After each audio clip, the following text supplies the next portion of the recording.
नमस्कार। आज 30 जून 2025 है और कल यानी 1 जुलाई से कई सारे नियम बदल रहे हैं जिनका सीधा असर हमारी जेब और रोजमर्रा की जिंदगी दोनों पर पड़ सकता है। आज हम इन्हीं बदलावों को थोड़ा गहराई से समझेंगे।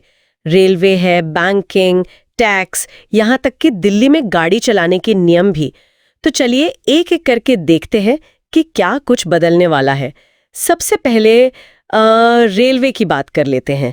सुनने में आ रहा है कि 1 जुलाई से ट्रेन का सफर शायद थोड़ा महंगा हो जाए। हाँ, ऐसी खबरें तो हैं। नॉन एसी क्लास मतलब स्लीपर और सेकंड सिटिंग में शायद 1 पैसा प्रति किलोमीटर बढ़े। और एसी क्लास में? एसी क्लास में 2 पैसे प्रति किलोमीटर की बढ़ोतरी की बात चल रही है। ओह, लेकिन इसमें शायद एक पेंच है, 500 किलोमीटर वाली बात। हाँ बिल्कुल, 500 किलोमीटर तक की जो सामान्य सेकंड क्लास यात्रा है उस पे किराया शायद नहीं बढ़ेगा, लेकिन अगर सफर 500 किलोमीटर से ज्यादा का है तो फिर आधा पैसा प्रति किलोमीटर ज्यादा देना पड़ सकता है। अच्छा, तो मतलब लंबी दूरी वालों पर असर ज्यादा होगा। हाँ जाहिर है, लेकिन मंथली पास और सबअर्बन ट्रेनों पर यह लागू नहीं होगा। ये राहत की बात है। और तत्काल टिकट, उसमें भी कुछ बड़ा बदलाव है शायद? जी हाँ, तत्काल बुकिंग में एक अहम बदलाव है। अब कंफर्म तत्काल टिकट सिर्फ उन्हीं को मिलेगा जिनका IRCTC अकाउंट आधार से लिंक है। अच्छा, यानी बुकिंग के टाइम OTP आएगा आधार वाले नंबर पर? बिल्कुल, आधार से जो मोबाइल नंबर जुड़ा है उसी पर OTP आएगा। और एजेंट्स का क्या, उनके लिए भी कुछ? हाँ, एजेंट जो है वो तत्काल बुकिंग शुरू होने के पहले 30 मिनट में टिकट बुक नहीं कर पाएंगे। ओह, तो ये तो मतलब पारदर्शिता बढ़ाने और एजेंट्स की जो धांधली होती थी उसे रोकने की कोशिश लग रही है। हाँ, मकसद तो यकीनन यही लगता है, टिकट बुकिंग प्रक्रिया को साफ सुथरा बनाना और दुरुपयोग रोकना। पर देखना होगा कि आम आदमी के लिए कितना आसान रहता है। सही बात है।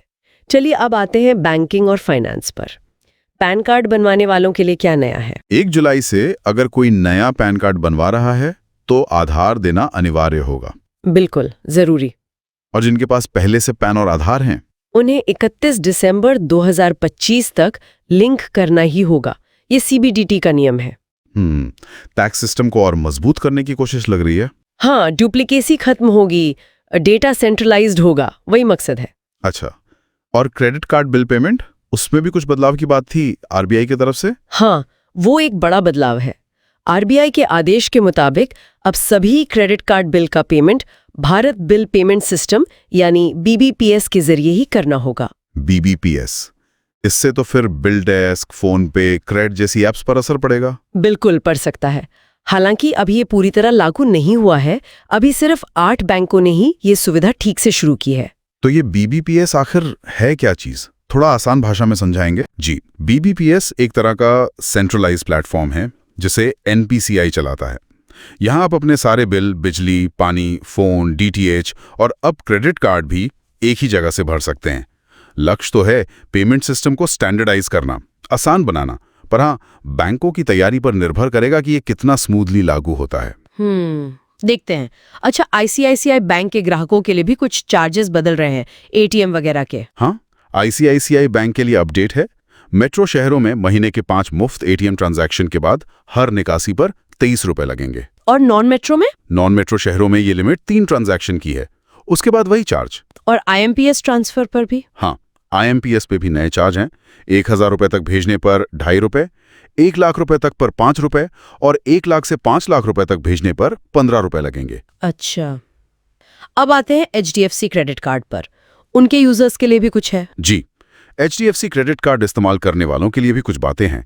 यूटिलिटी बिल पेमेंट पर शायद अतिरिक्त शुल्क लग सकता है। बिल्कुल, गेमिंग एप्स पर भी महीने में 10,000 रुपए से ज्यादा खर्च करने पर 1% अतिरिक्त शुल्क देना होगा।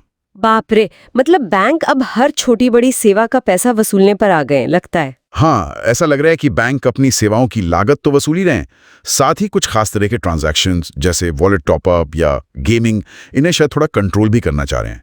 ग्राहकों के खर्च करने के पैटर्न पर असर डालने की कोशिश भी हो सकती है ये। हो सकता है। अच्छा, बैंकिंग के अलावा भी तो कुछ और बदलाव है दिल्ली वालों के लिए, खास तौर से गाड़ियों को लेकर। हाँ, दिल्ली और NCR के लिए एक बड़ा नियम है। अगर किसी की डीजल गाड़ी 10 साल से ज्यादा पुरानी है या पेट्रोल गाड़ी 15 साल पुरानी है तो अब 1 जुलाई से उन्हें पेट्रोल पंप पर फ्यूल नहीं मिलेगा। क्या बात कर रहे हैं? जी हाँ, फ्यूल ही नहीं मिलेगा। जी हाँ, ये वायु गुणवत्ता प्रबंधन आयोग CAQM का नियम है। बढ़ते प्रदूषण को देखते हुए काफी सख्त कदम है ये। वाकई में सख्त है। अच्छा, और जीएसटी रिटर्न फाइलिंग में भी कुछ सख्ती आ रही है? हाँ, जो लोग बिजनेस करते हैं उनके लिए जरूरी खबर है। जुलाई से जीएसटी रिटर्न फाइलिंग में देरी या गलतियों पर कड़ी कार्रवाई हो सकती है। और एक बड़ा बदलाव ये है कि जीएसटीआर 3B फॉर्म अब नॉन एडिटेबल होगा। नॉन एडिटेबल मतलब उसमें टैक्स की जो डिटेल्स हैं जी। वो जीएसटीआर 1 या A1 से अपने आप भर जाएंगे, आप उन्हें बदल नहीं सकेंगे। ओह, तो मतलब जीएसटीआर 1 एकदम सही भरना होगा पहली बार में? बिल्कुल। जीएसटीएन का कहना है कि इससे पारदर्शिता और सटीकता बढ़ेगी, पर छोटे कारोबारियों को बहुत ध्यान रखना होगा। सही बात है। और आखिर में रसोई गैस एलपीजी सिलेंडर के दाम भी बदल सकते हैं क्या? संभावना तो है। 1 जुलाई से 14 किलो वाले घरेलू सिलेंडर के दाम बदल सकते हैं। अच्छा, कमर्शियल के तो घटे थे पिछले महीने। हाँ, कमर्शियल सिलेंडर के दाम जून में घटे थे, लेकिन घरेलू सिलेंडर के दाम अगस्त 2024 से वैसे के वैसे ही हैं। तो उम्मीद है कि इस बार कुछ बदलाव हो। वो तो पहली तारीख को ही पता चलेगा। जी, तेल कंपनियां हर महीने की शुरुआत में समीक्षा करती हैं, तो ये एक नियमित प्रक्रिया ही है।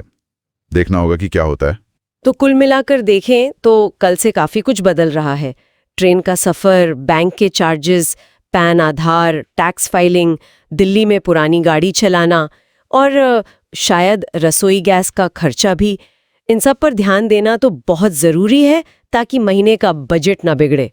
सच में कई सारी चीजें एक साथ बदल रही हैं। और सोचने वाली बात यह भी है कि ये जो अलग अलग क्षेत्रों में बदलाव हो रहे हैं, रेलवे, बैंकिंग, जीएसटी, पर्यावरण, ये सब मिलकर हमारी आर्थिक स्थिति और हमारी डिजिटल आदतों पर कैसा असर डालेंगे? क्या इनका कोई मिला जुला ऐसा प्रभाव भी हो सकता है जिसके बारे में हमने सोचा ना हो? ये सिर्फ अलग अलग नियम नहीं है, ये एक बड़ी तस्वीर का हिस्सा है कि कैसे रेगुलेटर्स और कंपनियां कॉस्ट और लोगों के व्यवहार को मैनेज कर रही हैं। ये तो सोचने वाली बात है। इन छोटे बदलावों का बड़ा असर क्या होगा, ये देखना दिलचस्प रहेगा। तो इस वीडियो को उनके साथ जरूर शेयर करो। अगर आपको इसी तरह का स्पीच किसी दूसरे सरकारी पोर्टल, सेवा या डिजिटल सुविधा पर चाहिए हो तो बताएं। वीडियो देखने के लिए आपका बहुत बहुत धन्यवाद। फिर मिलते हैं।